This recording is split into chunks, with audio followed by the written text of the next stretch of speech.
When it comes to estimating, historical cost is always your good friend.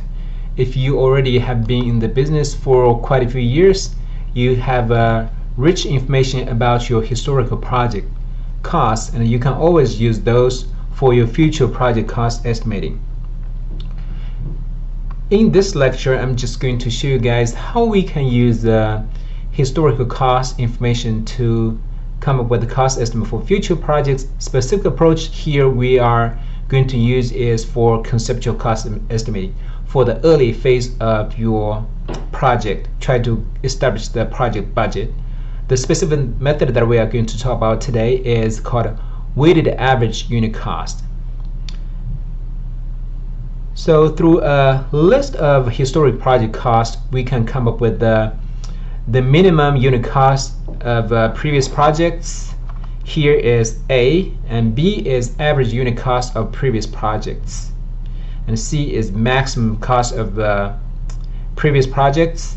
And the weighted average function formula is A plus 4B plus C over 6. So how come we have this sort of 6 over here? What we are trying to say is for the historic project, if this is the minimum unit cost, and we are just going to give a weight of 1. And for B, since this is average, and we are going to carry a little more weights for B, and this is going to be 4. And for C, since it's the maximum, and it's going to be on the higher end part of the spectrum, and we're going to assign weight of 1. So 4 plus 1 plus 1, that's 6. So in total, the weights is 6. So that's why we have A plus 4B plus C over 6. Now let's take a look at the application of such weighted average unit cost.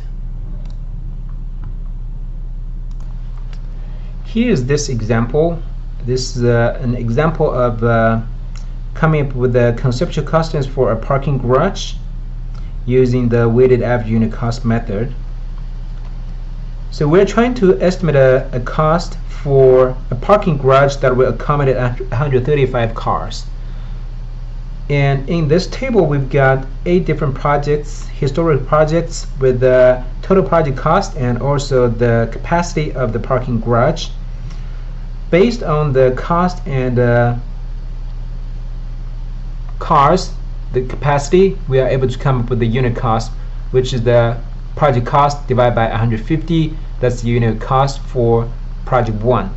And you can come up with the unit cost for the remaining of the projects. So based on the weighted average unit cost, the equation is unit cost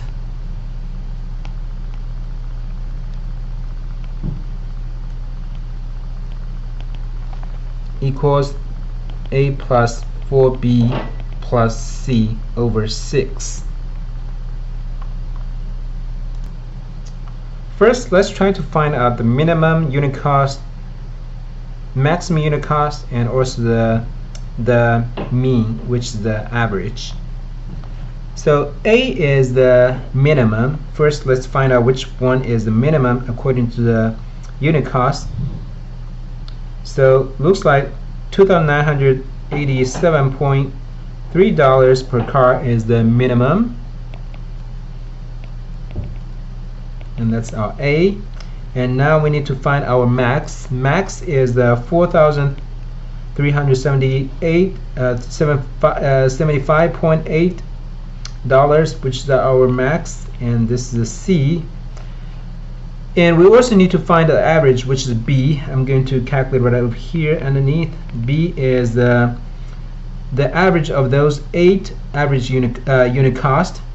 Since I already calculated the total right over here, which is the total unit cost, then divided by 8, I'm able to come up with the average. So that's 30,431.50 divided by 8. We got an average of 3,803.94 per car. And now we can plug in the number into this unit cost, weighted average unit cost.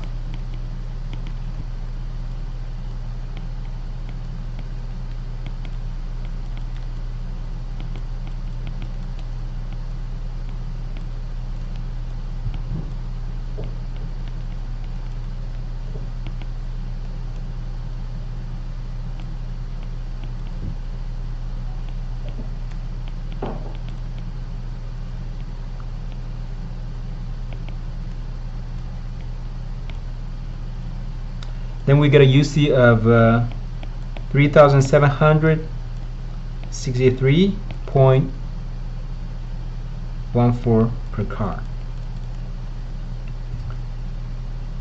Then for the conceptual cost estimate, the total project cost, I'm going to write over here. Total project cost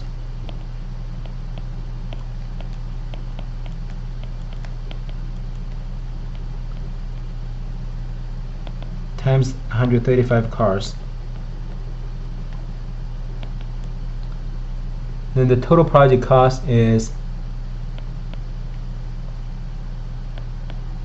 $508,023.